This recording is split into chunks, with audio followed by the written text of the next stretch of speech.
up the morning of day 6 and everything was soaking wet. It had rained pretty much all night.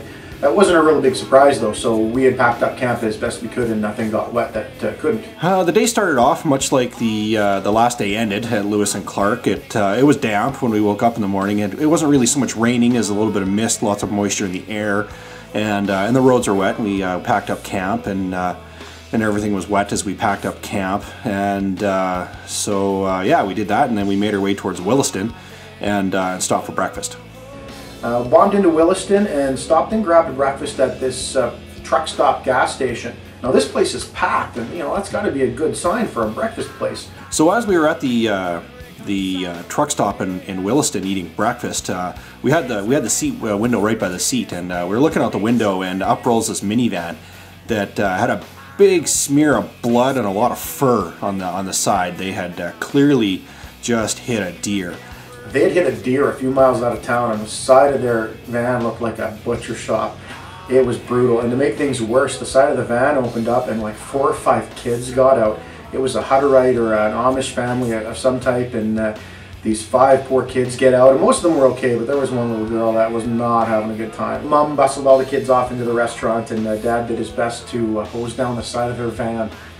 Yeah, so after breakfast at the truck stop at Williston, the sky cleared up a little bit. It was still damp, but at least the sky wasn't dark and heavy like it was when we woke up.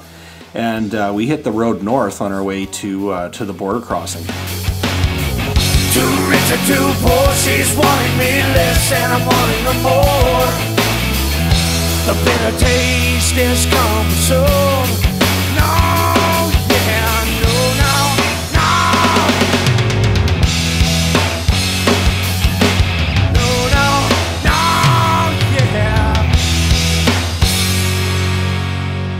Just south of the Canadian border that we were going down this highway, and we could see a couple of Department of Highways trucks in front of us, and at one point they all pull over, and we can see in front of them the road is flooded in front of us. There's probably 2 feet of water running over the road. This crew is here to shut the road down. Well, the guy waved us around. If you want to go, you go ahead. So again, because it was raining, we didn't have the cameras running, but we did a water crossing in the middle of this back highway in North Dakota, I guess it would be.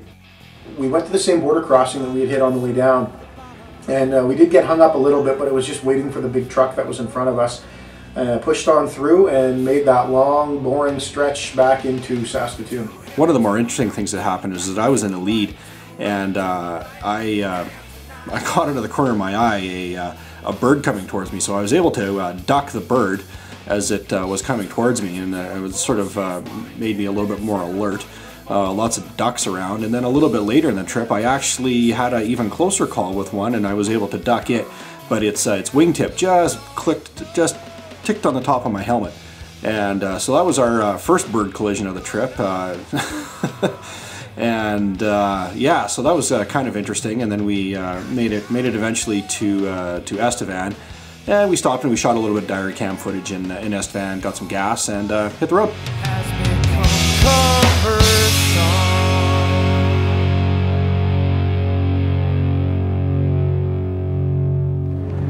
All right, Hammy, how you feeling? Oh, good. Just had a close encounter of the avian kind. Duck just barely missed clipping my helmet. I had to duck it, and yeah. So here we are in Weyburn. We stopped to shoot the shit for a minute and look at all the water. Apparently, it's been raining a lot around here as the highway's closed, and they're doing a lot of pumping. By the time we hit Moose Jaw, the sun had cleared, which was nice, and we did enjoy the nicer weather. Stopped in Moose Jaw and made fun of the postal workers to each other because they were on strike, and yeah, just basically had a coffee at Tim Hortons, and didn't really want to stick around too much because we really wanted to get to Saskatoon and relax rather than be in our riding gear. Rolled into Saskatoon, took out the tents to dry them out and our gear, and really spent the rest of the evening just decompressing. It was nice to be in a really comfortable surrounding. Hammy's got a beautiful house.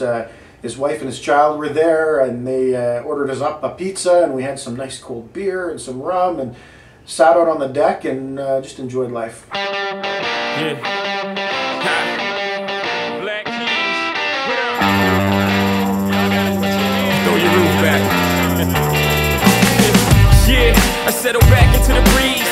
Get my Cracker Barrel on and focus on the cheese. Cheddar comes. It was at this point that we nailed down a few more details for what would be part 2 of Big Trip. We felt that we really had unfinished motorcycle trip business. We had cut our motorcycle trip short to come home, and we really felt we had unfinished business. So the idea was that we were going to have part 2. It would be in about 3 weeks' time that we would meet again in northern Saskatchewan in Prince Albert, and then drive north to Hammy's father's cabin at Lac La Ronge. And we decided that maybe a trip to La Ronge would be a good idea.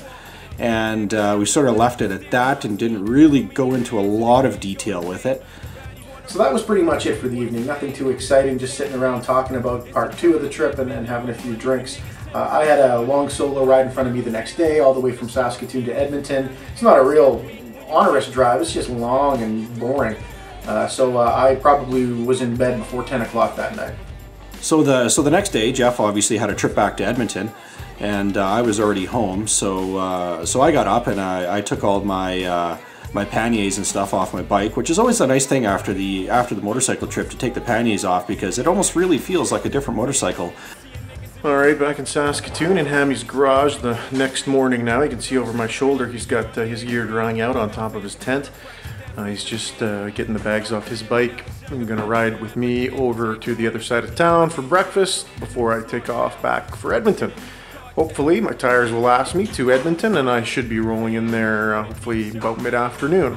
So we had a breakfast and said our goodbyes and our until next times, and Jeff hit the road, and it looked like it was going to be a crappy ride. It was cloudy and not so awesome, and I think Jeff had to ride through some rain that day to get home. And so yeah, I went back home and made sure everything was all strung out and drying out, like my tents and my sleeping bag and all that, and went back to real life. The only interesting thing that really happened to me on my ride home was you hit a sparrow. It was flying over the road and it bounced right off my windshield. I had to pull over and take a picture of the blood smear that it left on my windshield. So nothing else really very exciting happened to me on that ride home. It was nice to finally get back into Edmonton, sleep in my own bed. I only had 3 short weeks though to get in as much comfortable living as I could, as well as get my tires changed, because that's when we'd be leaving for part 2 of Big Trip. But at least for now, part 1 of Big Trip 2011 was over. I sell you a jewel. Never let the money overrule, cause it rules over life in the duel. I'm clean with a vest, I stress, invest. A drug dealer's dream is a dream nonetheless. Yeah, I settle back into the beat with the ratchet sticking out the cracks in the seat. And I'm back in the street, my young boys are asking to eat. Tough guy, you ain't lasting a week.